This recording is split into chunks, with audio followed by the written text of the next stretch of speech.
Hello welcome back. അപ്പോൾ എല്ലാവരും സുഖമായിട്ടിരിക്കുന്നല്ലോ അല്ലേ? നമ്മളിവിടെ സുഖമായിട്ടിരിക്കുന്നു. അപ്പോൾ ഇന്ന് കുറേ നാളുകൾക്ക് ശേഷം ഒരു day in my life shoot ചെയ്യാമെന്ന് വിചാരിച്ചു കേട്ടോ. പ്രത്യേകിച്ച് ഇന്ന് ഓർഡറൊക്കെ ഉള്ള ഒരു ദിവസമാണ്. അതുകൊണ്ട് തന്നെ അത്യാവശ്യം നല്ല തിരക്ക് പിടിച്ച് ഒരു ദിവസം കൂടിയാണ്. അപ്പോൾ രാവിലെ ഞാൻ കുറച്ച് ലേറ്റായി എണീറ്റത്. രാത്രിയിലാണെങ്കിൽ ഒരുപാട് ലേറ്റായിട്ട് ഉറങ്ങിയത്, വീഡിയോ എഡിറ്റ് ചെയ്ത് വോയിസ് ഓവറൊക്കെ കൊടുത്തതിന് ശേഷം. പിന്നെ ഇന്ന് പാത്തുവിനെ സ്കൂളിൽ വിടുന്നില്ല, അവളെ സ്കൂളിൽ വിടാൻ തുടങ്ങിയിട്ടില്ലായിരുന്നു. ചുമയൊക്കെ നല്ലോണം കുറഞ്ഞിട്ട് വിടാമെന്ന് വിചാരിച്ചിട്ട്. കാരണം നന്നായിട്ട് കുറയാതെ വിട്ട് കഴിഞ്ഞാൽ വീണ്ടും വരുകയും ചെയ്യും. അത് മാത്രമല്ല അടുത്തിരിക്കുന്ന അവളുടെ ഫ്രണ്ട്സിനൊക്കെ വരാനായിട്ടും ചാൻസ് ഉണ്ടല്ലോ. അപ്പോൾ അതുകൊണ്ട് ഞാൻ വിട്ടില്ല. പിന്നെ ദിനുവിനാണെങ്കിലും ഓഫീസിൽ കുറച്ച് താമസിച്ച് പോയാൽ മതി എന്ന് പറഞ്ഞിട്ടുണ്ടായിരുന്നു. അപ്പോൾ അതുകൊണ്ട് തന്നെ സമയമുള്ളത് കൊണ്ട് പതുക്കെയാണ് കേട്ടോ ഓരോരോ കാര്യങ്ങൾ ചെയ്യാമെന്ന് വിചാരിച്ചത്. അപ്പോൾ ചായയൊക്കെ കുടിച്ചു ബാൽക്കണിയിൽ പോയി കുറച്ച് സമയമൊക്കെ ഇരുന്നതിന് ശേഷം പതുക്കെ അടുക്കളയിലേക്ക് വന്ന് അരി തിളപ്പിച്ച് വെച്ചിട്ടുണ്ടായിരുന്നു. ഒന്നുകൂടെ ഒന്ന് തിളപ്പിച്ച് വാർത്തിട്ടുണ്ട് കേട്ടോ. പിന്നെ ചോറിന് വേണ്ട കറികളൊക്കെ ഒന്ന് ആക്കണം. അപ്പോൾ അതിന് വേണ്ടിയിട്ട് പാൻ അടുപ്പത്ത് വെച്ചിട്ട് ഒന്ന് സ്റ്റൗ ഓണാക്കി കൊടുത്തിട്ടുണ്ട്. അപ്പോൾ ഇന്നിപ്പം കോവയ്ക്ക തോരനും വെക്കുന്നുണ്ട്, രസവും വെക്കാമെന്നാണ് വിചാരിക്കുന്നത്. പിന്നെ അതുപോലെ ഇന്ന് നമ്മൾ ഓർഡർ എടുത്തിരിക്കുന്നത് കപ്പയും മീൻകറിയാണ് കേട്ടോ. അപ്പം വൈകിട്ടത്തേക്ക് കപ്പയും മീൻകറിയും കൂടെ ചെയ്ത് വെക്കണം. അപ്പം മീൻകറിയൊക്കെ നമ്മൾ നേരത്തെ ചെയ്ത് വെക്കണമല്ലോ, അപ്പോൾ അതിൻ്റെ പണിയുണ്ട്. അപ്പോൾ ഇതാ ഞാൻ പാൻ ചൂടായപ്പോൾ അതിലേക്ക് വെളിച്ചെണ്ണ ഒഴിച്ചു കൊടുത്ത് കടുക് പൊട്ടിച്ചിട്ട് അതിലേക്ക് സവോള അരിഞ്ഞിട്ടിട്ട് കൊടുത്തിട്ടുണ്ടായിരുന്നു. ഒരു മീഡിയം സൈസിലുള്ള സവോള അരിഞ്ഞിട്ടിട്ട് കൊടുത്തിട്ടുണ്ടായിരുന്നു. അതിലേക്ക് കുറച്ച് കറിവേപ്പിലയും കൂടി ഇട്ട് കൊടുത്തിട്ട് നന്നായിട്ടൊന്ന് വഴറ്റിയെടുക്കുകയാണ് കേട്ടോ. അപ്പോൾ കോവയ്ക്കാണെങ്കിലും ഞാൻ തലേന്ന് തന്നെ അരിഞ്ഞ് വെച്ചായിരുന്നു. അപ്പോൾ രാവിലെ എളുപ്പമുണ്ടല്ലോ, കറികൾക്കുള്ളത് തലേന്ന് തന്നെ അരിഞ്ഞ് ഫ്രിഡ്ജ് വെക്കുവാണെങ്കിൽ രാവിലെ നമുക്ക് വളരെ ഈസി ആയിരിക്കും. പിന്നെ അതിലേക്ക് കുറച്ച് മഞ്ഞൾപ്പൊടിയും ഒരു പച്ചമുളകും കൂടി ഇട്ട് കൊടുത്തിട്ട് വഴറ്റി എടുത്തിട്ടുണ്ടായിരുന്നു കേട്ടോ. കോവയ്ക്ക അരിഞ്ഞതും കൂടി ഇട്ട് കൊടുക്കുകയാണ്. അപ്പം കോവയ്ക്കൊക്കെ നമുക്ക് ഇഷ്ടമുള്ള രീതിക്ക് അറിയാം. തോരനാകുമ്പം നമുക്ക് തീരെ ചെറുതായിട്ട് പൊടിയായിട്ടും അരിയാം, ഇങ്ങനെ വേണേലും അരിയാം, എങ്ങനെയാണെങ്കിലും കുഴപ്പമില്ല. അതൊക്കെ നമ്മുടെ ഓരോരുത്തരുടെ ഇഷ്ടത്തിനനുസരിച്ചിട്ട് ചെയ്യുക. പിന്നെ ആവശ്യത്തിന് ഉപ്പും കൂടി ഇട്ടിട്ട് നന്നായിട്ട് മിക്സ് ചെയ്ത് മൂടി വെച്ചിട്ട് അതൊന്ന് കുക്ക് ചെയ്തെടുക്കണം. കോവയ്ക്ക ഒന്ന് വെന്ത് വരണം കേട്ടോ. അപ്പോൾ അതിനായിട്ട് മൂടി വെച്ചിട്ടുണ്ട്. ഇടയ്ക്കിടയ്ക്ക് ഒന്ന് ഇളക്കിയിട്ട് കൊടുക്കാം. പിന്നെ ഇതിലേക്ക് ഞാൻ തേങ്ങ ചതച്ച് ചേർത്ത് കൊടുക്കുന്നുണ്ട്. അപ്പം നമ്മൾ കോവയ്ക്കയിലേക്ക് മുളകിട്ടിട്ടല്ല ചെയ്യുന്നതെന്നുണ്ടെങ്കിൽ തേങ്ങ ചതയ്ക്കുന്ന കൂട്ടത്തിൽ ഒരു പച്ചമുളകും അതുപോലെ ഒരു കുഞ്ഞ് വെളുത്തുള്ളിയും കുറച്ച് ജീരകവും കൂടി ഇട്ടിട്ട് നന്നായിട്ടൊന്ന് ചതച്ചെടുത്തിട്ട് അതും കൂടെ ഒന്ന് മിക്സ് ചെയ്ത് കൊടുക്കാം. എന്നിട്ട് ഇത് മിക്സ് ചെയ്തിട്ട് ഒന്നുകൂടെ ഒന്ന് മൂടി വയ്ക്കാം. ഇനിയിപ്പോൾ വെളുത്തുള്ളിയുടെ ടേസ്റ്റ് ഇഷ്ടപ്പെടാത്തവരാണെങ്കിൽ വെളുത്തുള്ളി ഒഴിവാക്കിയിട്ട് നമ്മൾ തേങ്ങയുടെ കൂടെ പച്ചമുളകും ജീരകവും മാത്രം ചതച്ചാലും മതിയാവും. ആ സമയം കൊണ്ട് ഇതാ രസവും റെഡി ആയിട്ടുണ്ട്. അപ്പോൾ ലാസ്റ്റ് ഞാൻ അതിലേക്ക് കുറച്ച് മല്ലിയിലയും കൂടി ഇട്ട് കൊടുക്കുന്നുണ്ട് കേട്ടോ. അപ്പോൾ അതാ നമ്മുടെ കറികളൊക്കെ ഏകദേശം റെഡിയായി വരുന്നുണ്ട്. അപ്പോഴത്തേക്കും മീൻ ഓർഡർ ചെയ്തിട്ടുണ്ടായിരുന്നത് കിട്ടി കേട്ടോ. ഫ്രഷ് ടു ഹോമിൽ നിന്ന് ഓല ഫിഷാണ് ഓർഡർ ചെയ്തിട്ടുണ്ടായിരുന്നത്. നമ്മൾ ഓർഡർ ചെയ്ത് അതിങ്ങനെ മീനൊന്നും മേടിക്കാറില്ലെന്ന് ഞാൻ എപ്പോഴും പറയാറുണ്ടല്ലോ. നമ്മൾ ആകെ മേടിക്കുന്ന ഒരു മീൻ ഓല ഫിഷാണ്.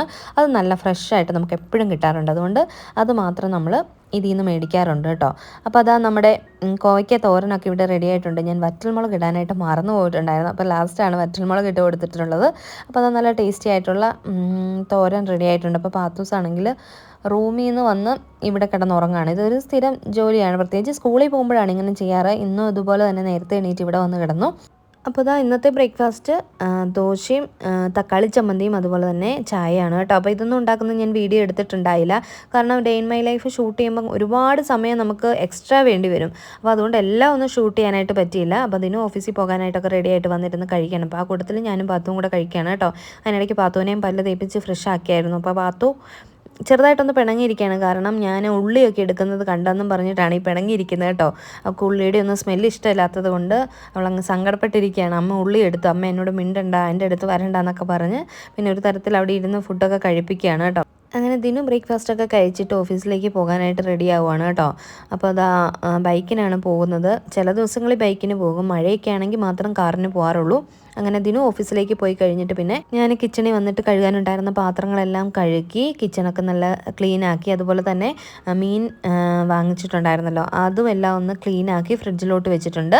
അപ്പം ആ ഒരു മീൻ ക്ലീൻ ആക്കാനായിട്ട് വളരെ ഈസിയാണ് കേട്ടോ. അപ്പോൾ അതുകൊണ്ട് അത് നന്നായിട്ടൊന്ന് ക്ലീൻ ചെയ്ത് ഫ്രിഡ്ജിലോട്ട് എടുത്ത് വെച്ചു. അപ്പം ഇന്ന് വീഡിയോ ഇടേണ്ട ദിവസം ആയതുകൊണ്ട് എഡിറ്റിങ്ങിൻ്റെ കുറച്ച് പരിപാടിയും കൂടി ഉണ്ട്. അതിന് മുന്നായിട്ട് ക്വിക്കായിട്ട് വീടൊക്കെ ഒന്ന് ക്ലീൻ ചെയ്യണം. അപ്പോൾ അങ്ങനെ ക്ലീൻ ചെയ്തുകൊണ്ടിരുന്നപ്പോഴാണ് ടി വിയിൽ പാത്തുവിൻ്റെ കൈ ഇങ്ങനെ പിടിക്കുന്നതിൻ്റെ പാടുണ്ടായിരുന്നു. അപ്പോൾ അതും ഒന്ന് തുടച്ച് മാറ്റുകയാണ് കേട്ടോ. അപ്പോൾ ഈ ക്ലീനിങ് തുടങ്ങുന്നതിന് മുന്നേ തന്നെ ഞാൻ പാത്തുവിനെ കൊണ്ടുവന്ന് കുളിച്ച് ഫ്രഷ് ആക്കിയിട്ടുണ്ടായിരുന്നു. അപ്പോൾ ഞാൻ ഈ ക്ലീൻ ചെയ്യുന്നത് എന്താണെന്നൊക്കെ വന്നെന്ന് ചോദിച്ചപ്പോൾ ഞാൻ പറഞ്ഞു, നിൻ്റെ കൈയാണ് ഈ കാണുന്നത് മൊത്തം, ഇനി മേലെ ടി വിയെ തുടരുതെന്നൊക്കെ പറഞ്ഞ്. അങ്ങനെ പിന്നെ ക്ലീനിങ് എല്ലാം കഴിഞ്ഞ് എഡിറ്റിങ് കുറച്ചും കൂടെ ബാക്കിയുണ്ടായിരുന്നു. നമ്മൾ വീഡിയോ യൂട്യൂബിൽ അപ്ലോഡ് ആയതിനു ശേഷം പിന്നെ കുറച്ചും കൂടെ എഡിറ്റിംഗ് ഉണ്ട്. അപ്പോൾ അതൊക്കെ ഒന്ന് ചെയ്ത് തീർക്കാമെന്ന് വിചാരിച്ചു. അപ്പോൾ ഈ എഡിറ്റിംഗ് ജോലികൾ ചെയ്യുന്ന സമയത്ത് പാത്തുവിന് ഞാനവിടെ ടി വിയിൽ കാർട്ടൂണും വെച്ച് കൊടുത്തിട്ട് കളർ ചെയ്യാനായിട്ട് കളർ ബുക്കൊക്കെ എടുത്ത് വെച്ച് കൊടുത്തിട്ടാട്ടോ ഇവിടെ വന്നിരിക്കുന്നത്. അപ്പോൾ കുറച്ച് സമയം അവൾ അവിടെ ഇരുന്നോളും. അപ്പോൾ എഡിറ്റിംഗ് എല്ലാം കഴിഞ്ഞതിന് ശേഷം പിന്നെ എനിക്ക് തുണി മടക്കാനായിട്ടുണ്ട്, തുണി വിരിക്കാനായിട്ടുണ്ട്. ഇതെല്ലാം കഴിഞ്ഞിട്ട് വേണം ഉച്ചയ്ക്കത്തെ മീൻകറി നേരത്തെ വെച്ച് വെക്കണം എന്ന് പറഞ്ഞില്ലേ വൈകിട്ട് കൊടുക്കാനായിട്ടുള്ളത്. അപ്പോൾ മീൻകറി വെച്ച് വെക്കാനായിട്ടുണ്ട്. പിന്നെ അത് കഴിഞ്ഞിട്ട് ഉച്ച കഴിഞ്ഞാണെങ്കിലും കപ്പയുടെ ജോലിയുണ്ട്. അപ്പോൾ അതൊക്കെ ഉള്ളത് കൊണ്ട് തന്നെ ഫുൾ ഡേ ഞാനിങ്ങനെ ബിസി ആയിരിക്കും. ഞാൻ പറഞ്ഞല്ലോ എല്ലാം നിങ്ങളുടെ അടുത്ത് ഷൂട്ട് ചെയ്യാത്ത കാണിക്കാൻ പറ്റാത്തത് കൊണ്ടാണ്. അപ്പോൾ അതെല്ലാം കഴിഞ്ഞ് വീഡിയോ ഒക്കെ അപ്ലോഡായി. അപ്പോൾ ആ ഒരു ടൈമിൽ ഞാൻ വന്നിട്ട് മീൻകറി വെക്കാനായിട്ട് തുടങ്ങുകയാണ് കേട്ടോ. അപ്പം വലിയ ഉരുളി തന്നെ എടുത്തു മീൻകറി വെക്കാനായിട്ട്. അതിന് വേണ്ട വെളുത്തുള്ളിയും ഇഞ്ചിയും ഒക്കെ ക്ലീനാക്കി കട്ട് ചെയ്തൊക്കെ വെച്ചിട്ടുണ്ടായിരുന്നു. അപ്പോൾ ഇതൊക്കെ അതിനിടയ്ക്ക് ചെയ്ത കാര്യങ്ങളാണ് കേട്ടോ. അപ്പോൾ അങ്ങനെ എല്ലാം ഒരേപോലെയൊക്കെ കട്ട് ചെയ്ത് അതെല്ലാം ഉരുളിയിലേക്കൊക്കെ ഇട്ട് കൊടുക്കുകയാണ്. ഞാൻ മീൻകറി വെക്കുന്നതിൻ്റെ റെസിപ്പി ഇതിന് മുന്നേ കാണിച്ചിട്ടുള്ളതാണ്. ഞാൻ ഇങ്ങനെ വലിയ വലിയ മീനൊക്കെ വെക്കുന്ന സമയത്ത് ഞാൻ അതിലേക്ക് കൊച്ചുള്ളി ഒന്നും ആഡ് ചെയ്യാറില്ല. പ്രത്യേകിച്ച് കുറച്ച് ദിവസം 2 ദിവസമൊക്കെ നമുക്ക് ഇരിക്കേണ്ട മീൻകറി ആണെങ്കിൽ ഇതാകുമ്പോൾ കേടാവത്തേ ഇല്ല കേട്ടോ. അപ്പോൾ മഞ്ഞപ്പൊടിയും മുളക് പൊടിയും മല്ലിപ്പൊടിയും ചേർക്കാറില്ല. അപ്പോൾ അതൊക്കെ ഇട്ട് കൊടുത്ത് നന്നായിട്ടൊന്ന് വഴറ്റി അതിൻ്റെ ആ പച്ച ടേസ്റ്റൊക്കെ മാറി വന്ന് എണ്ണയൊക്കെ തെളിഞ്ഞ് കഴിയുമ്പോൾ അതിലേക്ക് വെള്ളമൊഴിച്ച് പുളിവെള്ളമൊക്കെ ഒഴിച്ചു കൊടുത്ത് തിളച്ച് വന്നപ്പോൾ മീനിൻ്റെ പീസസൊക്കെ ഇട്ട് കൊടുത്തിട്ടുണ്ട്. അങ്ങനെ നമ്മുടെ മീൻകറി ഇവിടെ റെഡിയായി വന്നിട്ടുണ്ട് കേട്ടോ. അപ്പോൾ ടേസ്റ്റൊക്കെ നോക്കിയപ്പോൾ ഓക്കെയാണ്. അത് ഇരുന്നൊന്ന് കുറുകി സെറ്റായി വരണം. മീൻകറി എപ്പോഴും നമ്മൾ തലേന്നൊക്കെ വെച്ച് വെക്കുവാണെങ്കിൽ അതായിരിക്കും ഏറ്റവും നല്ലത്. പിന്നെ ഇത് വൈകിട്ട് കൊടുക്കാനായതുകൊണ്ട് രാവിലെ ആണെങ്കിലും വെച്ച് കഴിഞ്ഞാൽ വൈകിട്ടാകുമ്പോഴത്തേക്കും നല്ല സെറ്റായിട്ടുണ്ടാകും നമ്മുടെ മീൻകറി. അങ്ങനെ മീൻകറിയൊക്കെ ഉണ്ടാക്കി പാത്രങ്ങളെല്ലാം കഴുകി വെച്ചതിന് ശേഷം പാത്തുവിന് ചോറ് കൊടുക്കാനായിട്ട് എടുത്തേക്കാണ്. മീൻകറി എടുത്തിട്ടുണ്ട്, രസമുണ്ട്, കോവയ്ക്ക തോരനുണ്ട്, പപ്പടമുണ്ട്. അപ്പോൾ അതൊക്കെ കൂട്ടി പാത്തുവിന് ചോറ് കൊടുക്കാമെന്ന് വിചാരിച്ചിട്ട് വന്നിരിക്കുകയാണ്. അപ്പോൾ അവളാണെങ്കിൽ ഇടയ്ക്കിടയ്ക്ക് അങ്ങ് വെള്ളം കുടിക്കുകയാണ് കേട്ടോ. ചൂടുവെള്ളം വേണം എന്ന് പറഞ്ഞിട്ട് എപ്പോഴും ചൂടുവെള്ളം വാങ്ങി കുടിക്കും ഈ ചുമയൊക്കെ തുടങ്ങിയതിന് ശേഷം. അപ്പോൾ ഭക്ഷണം കഴിപ്പാണെങ്കിൽ ഇത്തിരി കുറഞ്ഞിട്ടുമുണ്ട് കേട്ടോ. എനിക്ക് തോന്നുന്നു വയ്യാഴികയൊക്കെ ഉള്ളതുകൊണ്ടായിരിക്കും ഭക്ഷണം കഴിപ്പ് കുറഞ്ഞിട്ടുണ്ട്. അങ്ങനെ പാത്തുവിനും കൊടുത്ത് ഞാനും കഴിച്ച് പാത്രമൊക്കെ കഴുകി വെച്ചതിന് ശേഷം കപ്പയൊക്കെ ഒന്ന് എടുക്കുകയാണ്. 8 കിലോ കപ്പയാണ് നമുക്ക് ഉണ്ടാക്കേണ്ടത്. അപ്പോൾ ഞാൻ കപ്പയൊക്കെ ഒന്ന് അതിൻ്റെ തൊലിയൊക്കെ ഒന്ന് കളഞ്ഞ് ക്ലീൻ ചെയ്തെടുക്കുകയാണ് കേട്ടോ. അപ്പം പേപ്പറെല്ലാം വിരിച്ചിട്ടിട്ട് അതിൻ്റെ മുകളിലാണ് ഞാൻ ഇടുന്നത്. കാരണം അല്ലാന്നുണ്ടെങ്കിൽ മണ്ണൊക്കെ അവിടെ എല്ലാം ആയി വൃത്തികേടാകും. മാക്സിമം വൃത്തികേടാക്കാതെ നോക്കുകയാണെങ്കിൽ അത്രയും കുറച്ച് നമുക്ക് ക്ലീനിങ് പ്രോസസ്സ് എളുപ്പമായിരിക്കും. അപ്പോൾ അതുകൊണ്ട് ഞാൻ അങ്ങനെ പേപ്പറെല്ലാം വിരിച്ചിട്ട് കപ്പയൊക്കെ ഒന്ന് ക്ലീൻ ചെയ്തെടുക്കുക കേട്ടോ. നമുക്ക് നല്ല കപ്പ കിട്ടിയിട്ടുണ്ടായിരുന്നു. ഒരു മലയാളി കടയിൽ നിന്നാണ് നമ്മൾ മേടിച്ചിട്ടുണ്ടായിരുന്നു കേട്ടോ. അങ്ങനെ കപ്പയൊക്കെ ഒന്ന് ക്ലീൻ ചെയ്തെടുത്ത് ഒന്ന് നന്നായിട്ട് വാഷ് ചെയ്തിട്ടുണ്ട്. ഇനിയിപ്പോൾ ഈ കപ്പയെല്ലാം ഒന്ന് കൊത്തിയെടുക്കണം കേട്ടോ. ഞാൻ ഈ ഒരു രീതിക്കാണ് കൊത്തുന്നത്. എൻ്റെ അമ്മ ചെയ്യുന്ന രീതി കണ്ടുപഠിച്ചാണ് കേട്ടോ.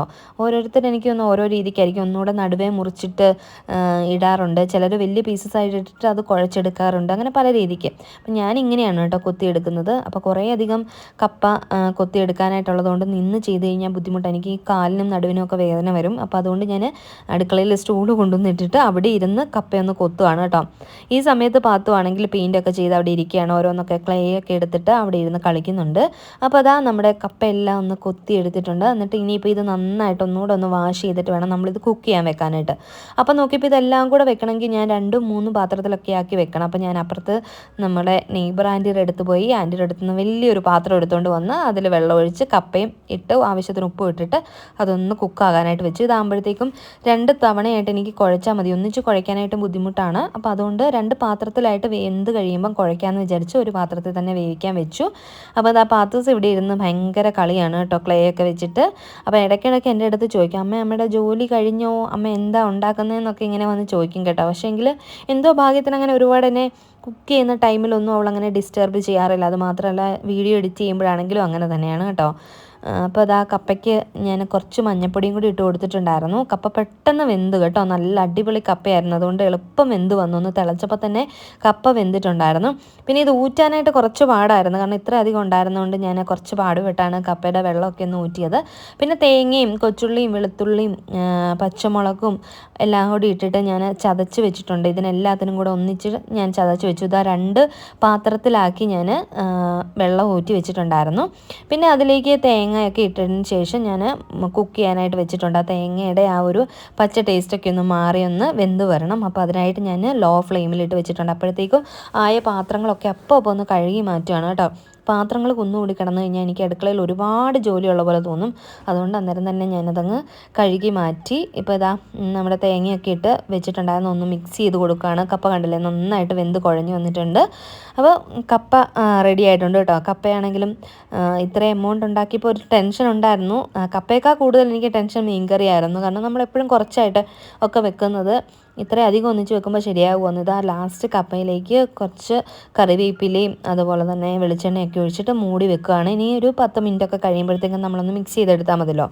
അങ്ങനെ ഇതാ 2 പാത്രത്തിലായിട്ട് ഞാൻ കപ്പയൊക്കെ കുഴച്ച് മാറ്റിയിട്ടുണ്ട് കേട്ടോ. അപ്പോൾ എനിക്ക് കുറച്ചും കൂടി എളുപ്പമുണ്ടായിരുന്നു. ഒന്നിച്ചാകുമ്പോഴത്തേക്കും കുഴയ്ക്കുമ്പോൾ നമുക്ക് തന്നെ ആകുമ്പോൾ ബുദ്ധിമുട്ടാവും. അതേസമയം ദിനു ഓഫീസിൽ നിന്ന് ഇച്ചിരി നേരത്തെ വരുവാണെങ്കിൽ ദിനു കുഴച്ച് തരാമെന്ന് പറഞ്ഞായിരുന്നു. പക്ഷേ ഇറങ്ങാൻ പറ്റിയില്ല. അപ്പോൾ അതുകൊണ്ട് ഞാൻ തന്നെ അങ്ങ് 2 പാത്രത്തിലായിട്ട് കുഴച്ചു. കണ്ടില്ലേ, നല്ല അടിപൊളി കപ്പ ഇവിടെ റെഡി ആയിട്ടുണ്ട്. അപ്പോൾ ഇതാ 2 പാത്രത്തിലും ഇതുപോലെ തന്നെ കേട്ടോ, 2ആയിട്ട് കുഴച്ചെന്ന് മാത്രമേ ഉള്ളൂ. സെയിം സാധനങ്ങളായിരുന്നു. അങ്ങനെ പിന്നെ ഞാൻ പോയി കുളിച്ച് റെഡിയായി വന്ന് വിളക്കൊക്കെ കത്തിക്കുകയാണ് കേട്ടോ. അപ്പോൾ അതിനിടയ്ക്ക് ഞാൻ പാത്തുവിന് ചായയൊക്കെ വെച്ച് കൊടുത്തിട്ടുണ്ടായിരുന്നു. അതൊന്നും ഷൂട്ട് ചെയ്യാനായിട്ട് പറ്റിയില്ല. അങ്ങനെ വിളക്കൊക്കെ കത്തിച്ച് പ്രാർത്ഥിച്ചതിന് ശേഷം പതുക്കെ നമ്മൾ പാക്കിങ് പരിപാടികൾക്ക് വേണ്ടിയിട്ടുള്ള സാധനങ്ങളൊക്കെ എടുത്ത് വെച്ചു. അപ്പോൾ ഓരോന്നും എഴുതി വെച്ച് നമ്മൾ ആ ലിസ്റ്റ് നോക്കിയിട്ടാട്ടോ പാക്ക് ചെയ്യുന്നത്. അപ്പോൾ പാക്ക് ചെയ്യാറായപ്പോഴത്തേക്കും ദിനു വന്നു.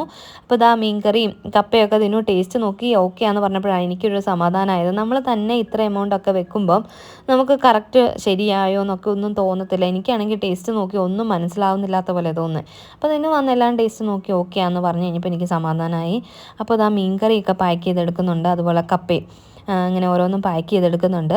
അപ്പം പാക്ക് ചെയ്തെടുക്കുന്ന സമയത്ത് ഞാനാണെങ്കിൽ തമ്പനയിലൊക്കെ എടുക്കണം എന്ന് വിചാരിച്ചു കേട്ടോ. എല്ലാം കൂടെ പാക്ക് ചെയ്ത് ഒന്നിച്ച് വെച്ചിട്ട് തമ്പനയിൽ എടുക്കണം എന്ന് വിചാരിച്ചു. പക്ഷേങ്കിൽ എനിക്ക് മറവി ഇച്ചിരി കൂടുതലാണെന്ന് നിങ്ങൾക്കറിയാമല്ലോ. ആ സമയത്ത് മറന്നുപോയി. എന്നിട്ട് പകുതി ഇടത്തും കൊണ്ട് കൊടുത്ത് വന്നതിന് ശേഷമാണ് ഓർത്തത് ദൈവമേ തമ്പനയിൽ എടുത്തില്ലല്ലോ എന്ന്. പിന്നെ അതിന് ശേഷം കേട്ടോ തമ്പനയിൽ എടുത്തത്.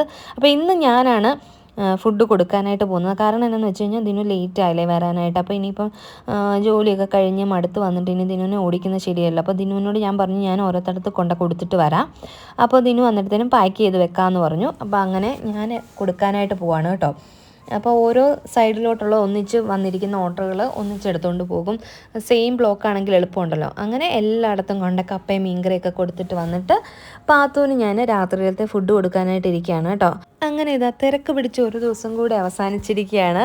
ഈ വീട്ടുജോലി എന്ന് പറയുന്നത് അത്ര എളുപ്പമൊന്നുമല്ല കേട്ടോ. അത് ചെയ്ത് കഴിഞ്ഞാൽ മാത്രമേ മനസ്സിലാകത്തുള്ളൂ. കാണുമ്പോൾ വിചാരിക്കും എന്താണ് ജോലി എന്ന്, പക്ഷേങ്കിൽ അങ്ങനെയല്ല. നമ്മൾ ചെയ്താൽ മനസ്സിലാകും. നമ്മൾ എവിടെ നോക്കിയാലും എപ്പോൾ നോക്കിയാലും ഒരു റെസ്റ്റ് ഇല്ലാത്ത ജോലി തന്നെയാണ് വീട്ടുജോലി. പ്രത്യേകിച്ച് നമ്മൾ പല കാര്യങ്ങൾ ചെയ്യുമ്പോഴത്തേക്കും നമുക്ക് ഒട്ടും സമയം കിട്ടത്തില്ല. പക്ഷെ അതിനെ ഇഷ്ടപ്പെടുവാണെങ്കിൽ നമുക്കത് നല്ല കാര്യമാണ്. ഇപ്പം മടി പിടിച്ചിരിക്കാതെ നമ്മൾ ഓരോരോ കാര്യങ്ങളൊക്കെ എൻഗേജ്ഡ് ആവുകയാണെങ്കിൽ അതാണ് ഏറ്റവും നല്ലത് കേട്ടോ. അപ്പോൾ അതാ എൻ്റെ ഇന്നത്തെ ജോലികളൊക്കെ ഏകദേശം എല്ലാം കഴിഞ്ഞിട്ടുണ്ട്. കഴുകാനുണ്ടായിരുന്ന പാത്രങ്ങളൊക്കെ ദിനു കഴുകി വെച്ചു.